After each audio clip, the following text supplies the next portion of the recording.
जय हिंद मेरे प्यारे बच्चों। जितने भी मेरे नन्हे मुन्ने प्यारे बच्चे कक्षा 9 में हैं और 2025-2026 में अर्धवार्षिक परीक्षा देने वाले हैं, आप सभी के लिए मैं लेकर के आ चुका हूं आज के इस वीडियो में आपकी अर्धवार्षिक परीक्षा के लिए हिंदी विषय का मॉडल पेपर।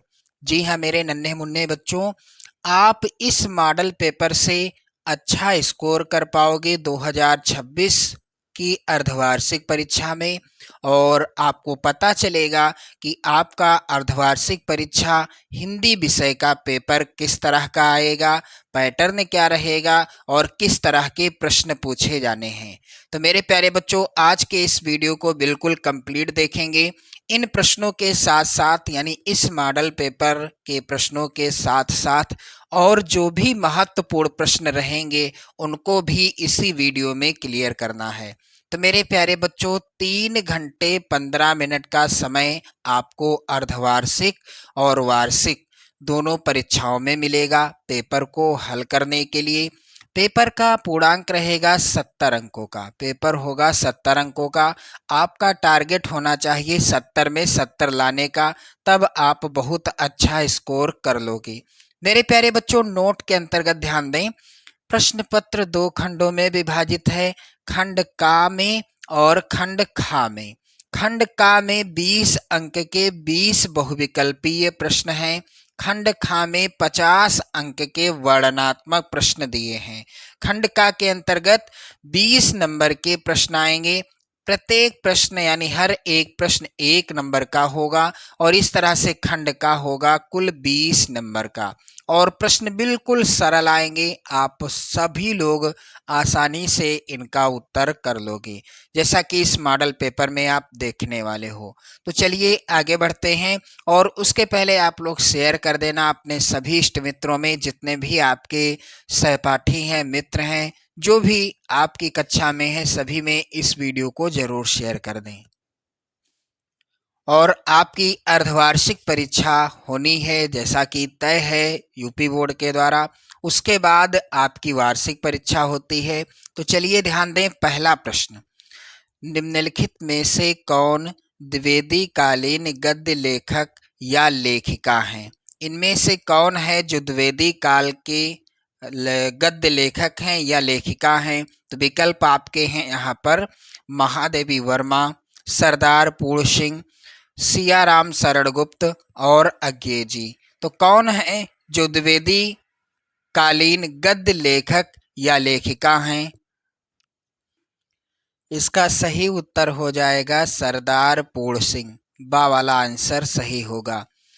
अगला प्रश्न है, दीपदान नामक रचना है। तो दीपदान नामक रचना क्या है, यानी इसकी विधा क्या है? प्रश्न पूछने का अर्थ है कि दीपदान नामक रचना किस विधा की रचना है? क्या यह नाटक विधा पर आधारित है, या लघु कथा है, या भेंट वार्ता है, या एकांकी है?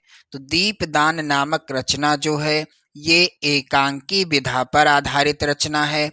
चौथा वाला विकल्प सही होगा। और ये रचना है किसकी? राम कुमार वर्मा जी की। डॉक्टर राम कुमार वर्मा जी के द्वारा लिखी गई दीपदान एकांकी, जो कि आपकी एकांकी खंड की सबसे पहली एकांकी है। इसे आप जरूर पढ़ लेना, यहाँ से प्रश्न जरूर आएगा। दीपदान नामक रचना एकांकी विधा पर आधारित है, जिसके लेखक मेरे प्यारे बच्चों कौन हैं? डॉक्टर राम कुमार वर्मा जी हैं। चलिए अगला प्रश्न आगे बढ़ते हैं। प्रश्न संख्या 3 है, नदी के द्वीप। नदी के द्वीप किसकी रचना है? तो नदी के द्वीप किसकी रचना है?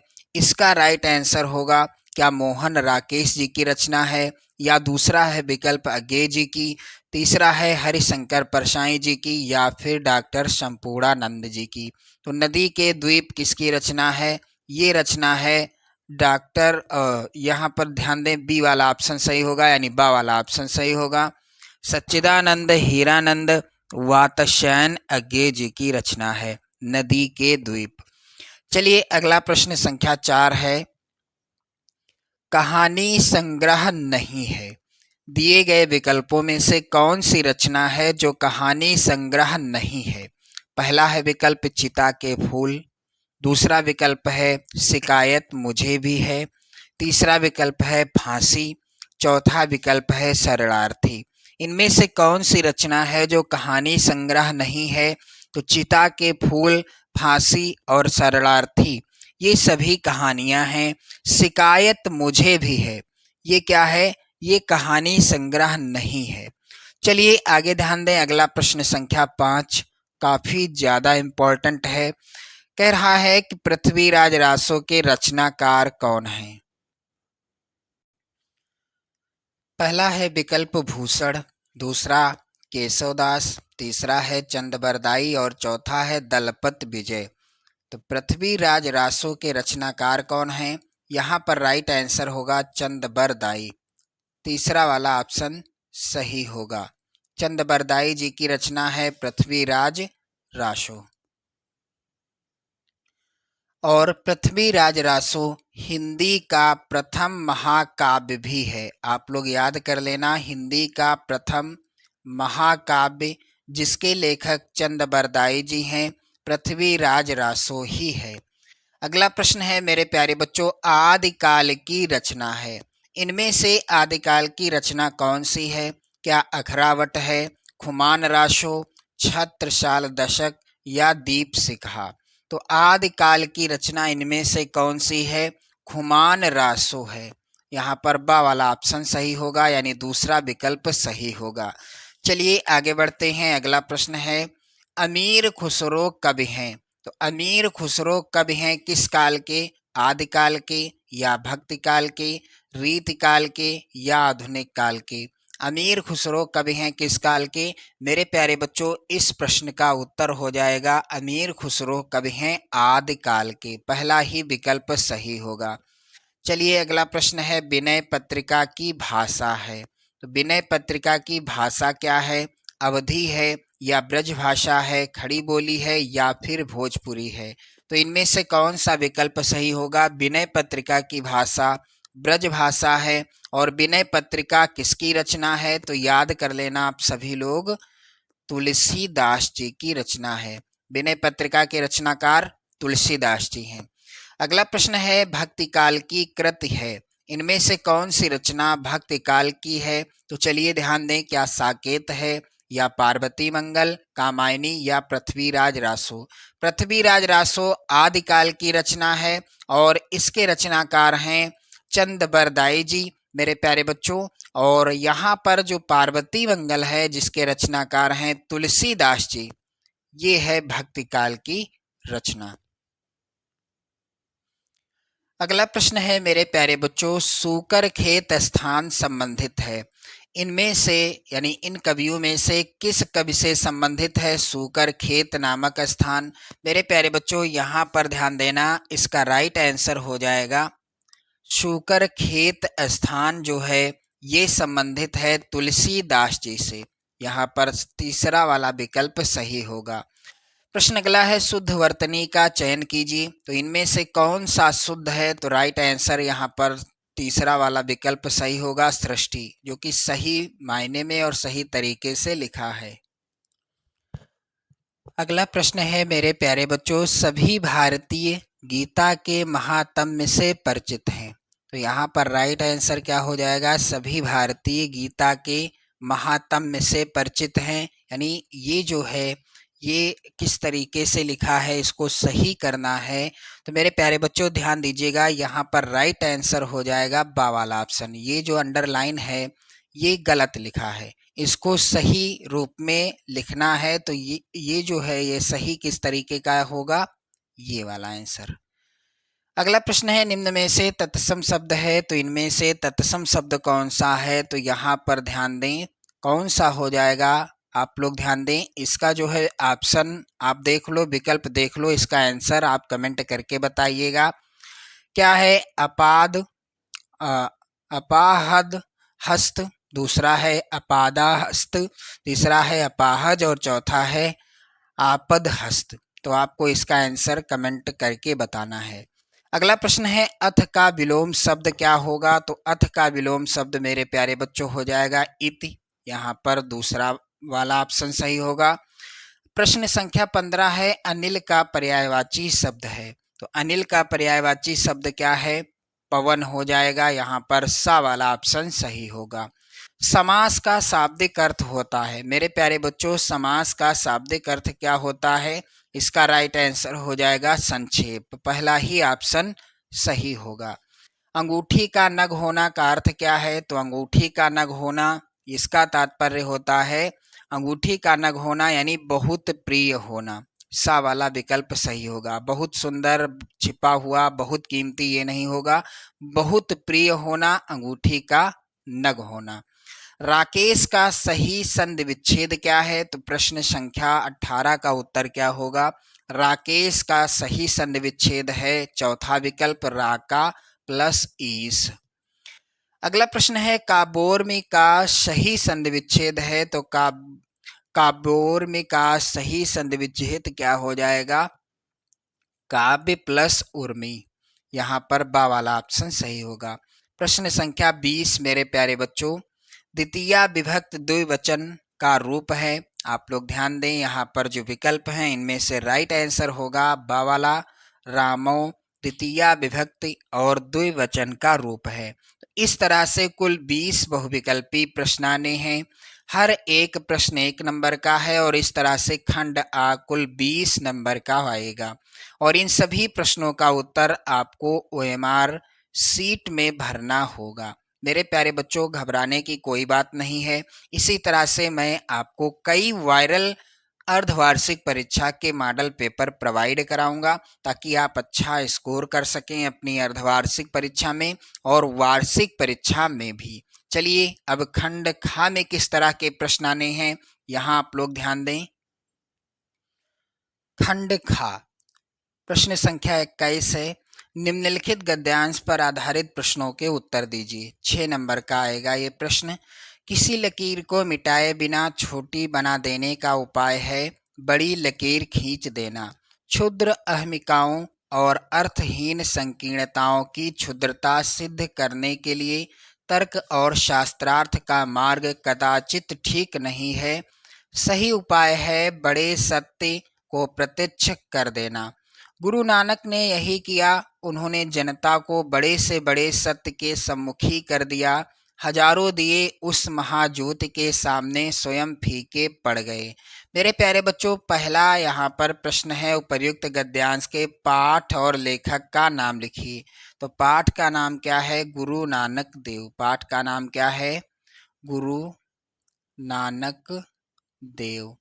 और इस पाठ के लेखक कौन हैं? आचार्य हजारी प्रसाद द्विवेदी जी। आप लोग याद कर लेना, गुरु नानक देव पाठ के लेखक हैं आचार्य हजारी प्रसाद द्विवेदी जी।